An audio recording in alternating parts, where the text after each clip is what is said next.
My wife cheated on me and is demanding for me to hear her out. What should I do? Wife was sleeping with multiple guys for 2 months. Felt I was being controlling because suggestions for what to do about the virus and depression. Is probably going to demand space and to be treated differently. I am torn between not wanting to lose her and feeling like it is totally unfair to focus on how I need to be better rather than her mental health and our communication. I and my wife got married recently. We were together for 6 years before marriage and engaged for 3, as we delayed the wedding twice because of the virus.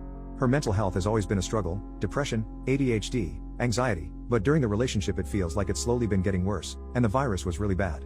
She really struggled with not seeing people during the height of the pandemic, and anxiety from a family health scare. During this time she lost her job but got a new one quickly after that was remote, but therefore more irregular with hours. I have always tried my best to be supportive, and she said in the past that she felt I was the only person she's ever met who made her feel she could become who she wants to be. But I suppose that stopped being true at some point. A few months after our wedding, she got the virus and also had long virus symptoms for a while. It was very difficult mentally and physically. I think she was mostly recovered after several months when she got the virus again and long virus symptoms again. We knew better how to manage it, so it improved slightly faster, but stress-wise, it all became too much. After she got the virus the second time, we started being much more careful with our masking. We only ate indoors for important occasions and wore masks in bars. We sat outside in the winter at any place that still had outdoor seating.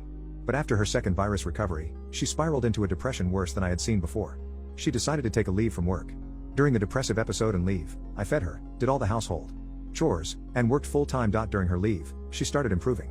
She attempted to do many things, like take classes, but the only thing that she really did consistently was yoga. Her sleep schedule was really inconsistent from the depression, so she would often struggle to go to sleep, resulting in being up late and then napping and continuing to cycle with late sleep times. This meant that she would take later yoga classes and then have energy. She would say she's going to go to a bar with friends from the class, or that she was going to draw at some bar after. Or that she needed to think about therapy. Usually, she would say her intention was to be at the bar for an hour or two and then come home. But she would inevitably say just another 2 hours while I think about things and do that again, until bars closed. Then she'd come home, sometimes intoxicated. During recovery from a depressive episode and long virus, I thought this was an unhealthy coping mechanism, and it made her sleep even worse. It meant she'd sleep through the day and not get vitamin D, and sleep quality is so crucial for mental health as well. I would say my thoughts on this, but she's always been defensive about feedback from me. I've journaled about this many times and talked to her about it, including asking her to talk to her therapist about it, but during our couples therapy sessions, we never really got to issues I had with her communication. We only talked about methods I should use to ensure I don't trigger her from past trauma and how we can both de-escalate. But this time I suppose was too much. During her times out, guys would talk to her. Eventually, one wore her down, and she made out with him. She gave him her alternate email, and they'd meet up to make out, eventually having intimacy. She also met 2 other people who she told she wanted something purely physical with, but she says she never had physical intimacy with them. She would send dirty texts to them and masturbate to their texts. I discovered this when I picked up her phone to charge it when she was napping. We have each other on Face ID and thumbprint, and when you start charging, the screen lights up and shows past notifications. I saw a weird text, so I opened her phone and looked at it. I didn't think it was suspicious when I clicked on it and had literally zero suspicions until I realized what I was actually reading. I looked at it purely with curiosity because we were so open otherwise, I thought. I was distraught, but I also saw that this guy sent emails to her alternate email that she doesn't keep open by default. I sent myself the email so she couldn't deny anything later. She woke up from her nap, and we talked and cried. I was so broken and numb. But her remorse seemed so complete, and she said that she was dying to be wanted and feel young and alive. She said she never wanted to be with anyone else. She said she's messed up and she's so sorry she's destroyed our marriage too. I wanted to work on this, her mental health, and us, and I told her I wanted to be with her. The next day was hard, but we seemed to get through it somehow. Then she had a therapist appointment. We talked about it afterward. Her therapist seemed to tell her she's never done this before, so it isn't who she is. She was feeling trapped and wanted attention. The leave from work and freedom is working for her mental health. It was a violation of privacy the way I discovered it. And during this conversation, all these things she said very defensively and with an attitude of blaming me for her actions.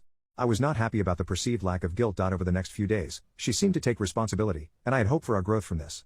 But then she wanted to think about what to do about her job after an afternoon yoga class. This was 5 days after I found out. After, she delayed when she'd come home again. And again. I told her to take her time until she told me she'd be home by 2. I said she can't do the exact thing she did when she cheated this soon after cheating. How can she expect me to trust her? She had location sharing on her phone, and I went to the bar she was at. I told her this again in person. She said she was staying until 2 and that's how it was. I left, and she did come home later.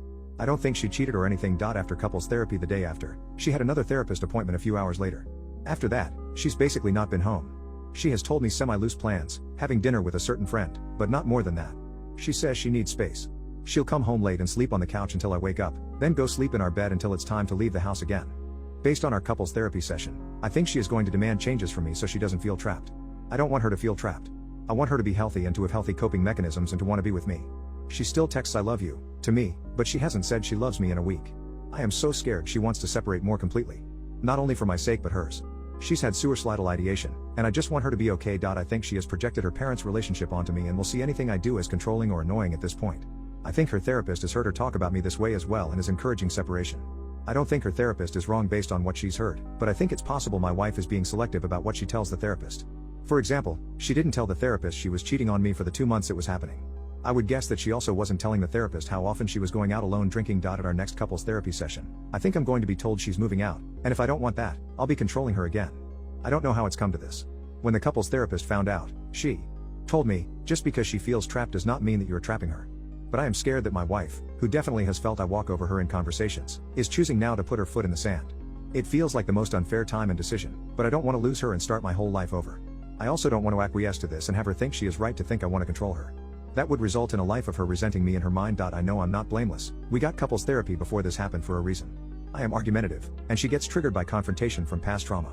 We have worked on it a lot, and I am doing better, but I'm not perfect. But above all else, I want her to be happy and healthy, and I thought she knew that. So how can she think that I want to control her instead of thinking she's coping unhealthily? I don't know how I came across with this text, but I am kind of numb right now writing it.